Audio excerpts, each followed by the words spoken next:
So the next chord is a C dominant 7, right? Now, the not hard and fast rule, but the common rule when we're using dominant chords is to use what's called a Mixolydian scale.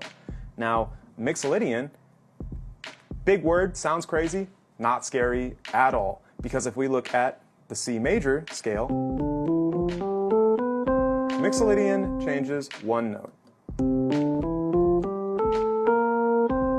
Just flats the 7, which makes sense if we look at this chord because the only thing that's different is the B flat. So then improvising with that scale, which is definitely not in the key of A flat, gives us a lot of new notes to play with, right? We've got a lot of new notes that aren't in the key that we would normally use. So we've got this